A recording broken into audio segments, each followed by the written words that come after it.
Selamat pagi anak-anak kelas 4. Miss harap semuanya dalam keadaan sehat ya. Hari ini kita akan masuk ke tema 8, subtema 3, pembelajaran 4 sampai 6. Silakan kalian berdoa terlebih dahulu sebelum mulai pembelajaran. Kalau sudah, mari kita mulai pembelajaran hari ini. Perhatikan baik-baik dan silakan catat hal-hal yang penting untuk kalian catat.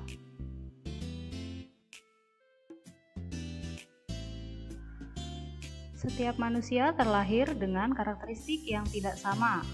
Di kehidupan masyarakat, kita dapat mengenal adanya keberagaman karakteristik. Keberagaman dalam masyarakat diantaranya ada keberagaman jenis kelamin, usia, sifat, fisik, dan kegemaran. Perhatikan gambar berikut. Yang pertama di sebelah kiri ada seorang penjual sayur yang sedang berjualan di pasar, kemudian beberapa pembeli datang untuk membeli barang dagangannya. Gambar yang di tengah itu ada pabrik pembuat mobil, dan yang terakhir yang paling kanan petani yang sedang membajak sawah dengan menggunakan bantuan kerbau. Adanya keragaman jenis pekerjaan dalam kegiatan ekonomi penduduk Indonesia menunjukkan adanya perbedaan karakteristik individu dalam masyarakat. Adanya karakteristik individu dalam masyarakat sangat bermanfaat bagi pemenuhan kebutuhan hidup masyarakat dalam kehidupan sehari-hari. Jadi kalau jenis pekerjaannya berbeda, semuanya itu adalah keragaman karakteristik di bidang pekerjaan.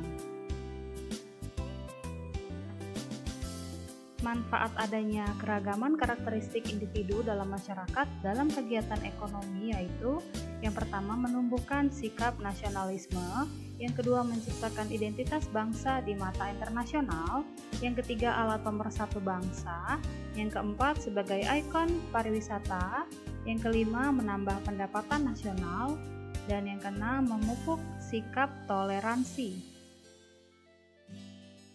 Nah, apa itu toleransi dalam keberagaman? Toleransi adalah suatu sikap saling menghormati dan menghargai antar kelompok atau antar individu dalam masyarakat. Sikap toleransi dapat diwujudkan dalam kehidupan sehari-hari, baik di lingkungan keluarga, sekolah, masyarakat, bahkan berbangsa dan bernegara.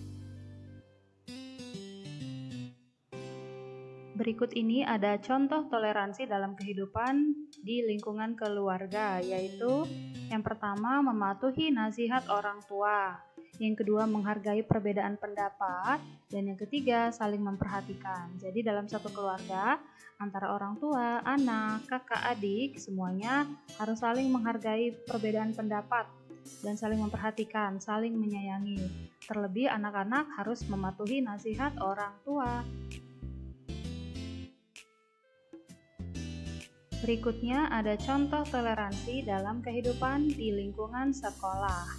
Yang pertama tentunya harus mematuhi tata tertib sekolah.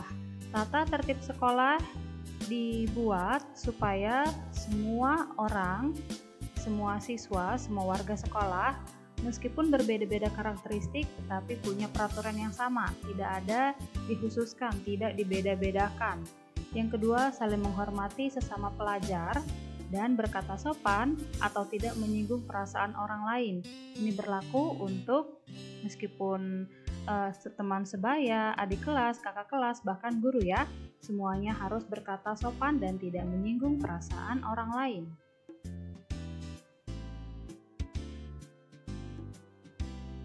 Lalu yang terakhir yaitu contoh toleransi dalam kehidupan di lingkungan masyarakat.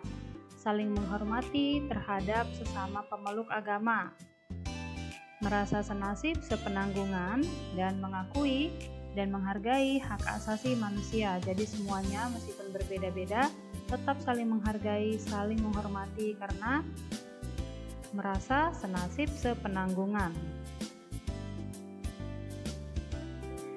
Mengamati keunikan suatu daerah. Kalau tadi kita sudah belajar tentang keunikan individu, ya, baik di lingkungan keluarga, sekolah, dan masyarakat. kita juga sudah mengamati keunikan atau keberagaman individu di bidang pekerjaan atau dalam kegiatan ekonomi, maka sekarang kita mengamati keunikan suatu daerah. Karena suatu daerah, tiap daerah pasti punya keunikan masing-masing. Ya, perhatikan gambar ini. Gambar di samping ini merupakan gedung sate yang terletak di Kota Bandung.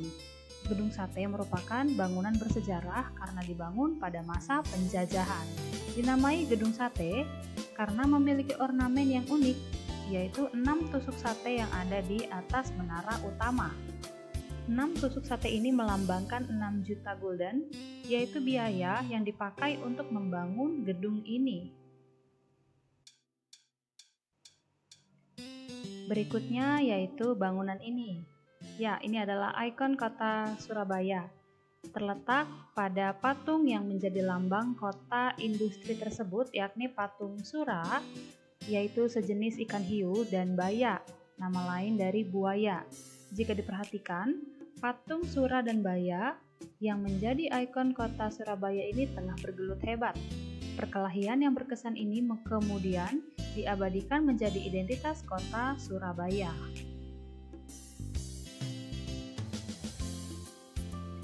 Nah, kalau yang satu ini kalian pasti sudah tahu ya. Kalau yang belum tahu, Miss akan jelaskan. Ini adalah Monas atau Tugu Monas. Adalah ikon dari kota Jakarta. Tugu ini sudah lama menjadi ikon kebanggaan masyarakat Indonesia. Memiliki tinggi 132 meter, monumen ini diprakarsai oleh Presiden pertama kita, yaitu Insinyur Soekarno, untuk mengenang perlawanan dan perjuangan rakyat Indonesia untuk merebut kemerdekaan dari penjajah. Pembangunan Monas ini dimulai sejak 17 Agustus 1961 dan dibuka untuk umum pada tanggal 12 Juli 1975. Sejak saat itu, Monas menjadi salah satu ikon dari kota Jakarta. Ciri khas dari ikon Jakarta ini adalah lapisan emas yang membentuk kobaran api pada puncak tugu megah ini. Selanjutnya yaitu bangunan ini, bernama Jam Gadang. Jam Gadang adalah menara jam yang menjadi penanda kota Bukit Tinggi, Sumatera Barat, Indonesia. Menara jam ini memiliki jam dengan ukuran besar di 4 sisinya sehingga dinamakan Jam Gadang. Sebutan bahasa Minangkabau yang berarti jam besar. Terdapat 4 jam dengan diameter masing-masing 80 cm pada jam gadang. Jam tersebut digerakkan secara mekanik oleh mesin yang didatangkan langsung dari Rotterdam, Belanda. Pembangunannya menghabiskan biaya sekitar 3.000 gulden.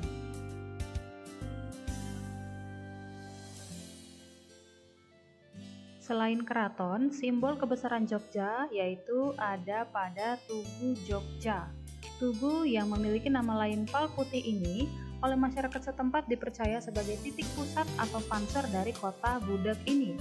Tugu ini menjadi garis penghubung imajiner antara 3 tempat penting yang ada di Yogyakarta. Jika kita berjalan terus ke selatan, kita akan bertemu dengan pantai selatan. Dan jika berjalan terus ke utara, kita akan bertemu dengan Merapi. Sekarang mari kita beralih ke ilmu pengetahuan sosial atau IPS. Pernahkah kalian berkunjung ke kota Solo? Atau justru kalian berasal dari kota Solo?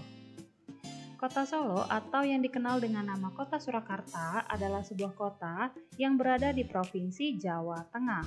Kota Solo tidak memiliki laut, sehingga Kota Solo tidak mengandalkan sektor kelautan sebagai mata pencahariannya. Perekonomian Kota Solo lebih menonjol di bidang perdagangan, industri kreatif, budaya, dan pariwisata.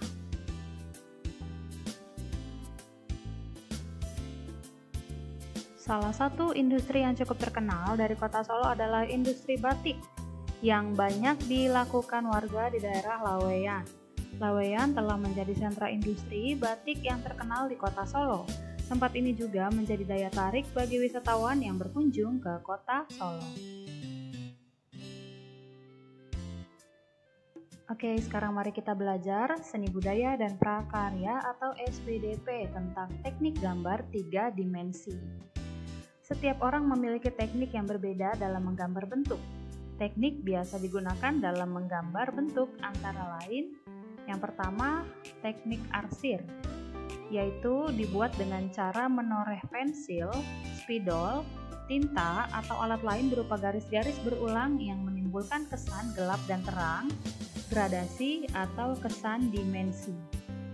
Selanjutnya ada teknik sapuan basah atau akuarel, yaitu teknik sapuan basah dapat menggunakan bahan dengan campuran air di atas kertas, kain, atau bidang lain. Apabila menggunakan bidang datar berupa gambar atau berupa kertas, maka dapat menggunakan cat air, cat poster, atau tinta bak. Selanjutnya ada teknik dazzle atau gosok.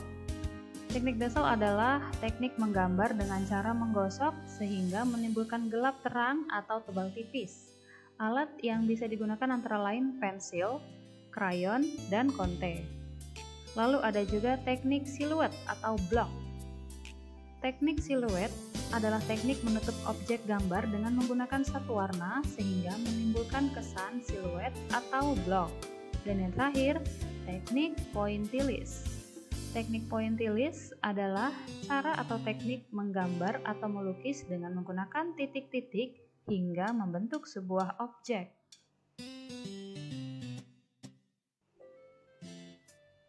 Adapun media untuk menggambar bentuk adalah yang pertama media kering. Peralatan ini digunakan pada bidang gambar dengan media warna dalam keadaan kering. Praktik dalam penggunaannya yaitu digoreskan langsung pada permukaan bidang gambar. Peralatan tersebut antara lain pensil, krayon, spidol, konte. Dan yang kedua yaitu media basah. Peralatan ini digunakan pada bidang gambar dengan media warna dalam keadaan basah. Bahan warnanya tersimpan dalam bentuk tub, botol, atau kaleng. Peralatan tersebut antara lain cat air, cat poster, tinta bak, cat minyak, dan ekolin. Berikut ini alat dan bahan yang dapat digunakan dalam pembuatan karya 3 dimensi. Yang pertama ada terbuat dari kertas. Karya 3 dimensi dari kertas dibuat dengan cara menggunting dan menempel. Alat dan bahan yang digunakan untuk membuatnya yaitu kertas, gunting, dan lem. Contoh karya 3 dimensi dari kertas yaitu bisa dibentuk pohon, rumah, manusia, dan bentuk-bentuk lain yang bisa dibuat dari kertas. Contohnya seperti ini. Yang kedua yaitu dari plastisin atau tanah liat. Karya 3 dimensi dari plastisin atau tanah liat dibuat dengan cara membentuk. Bahan yang digunakan untuk membuat karya ini yaitu plastisin atau tanah liat. Plastisin atau tanah liat dibentuk dengan tangan. Contoh karya 3 dimensi dari plastisin atau tanah liat yaitu bentuk berbagai binatang yang dibuat dari bahan tersebut. Di sini Miss kasih contoh bentuknya kura-kura ya, binatang kura-kura.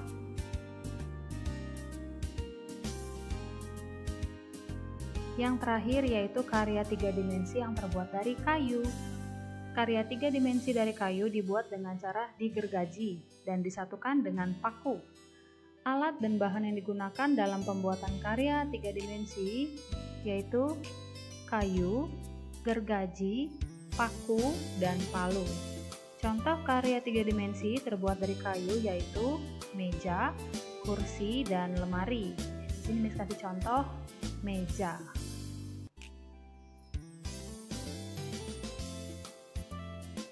Oke, selesai sudah pembelajaran kita hari ini.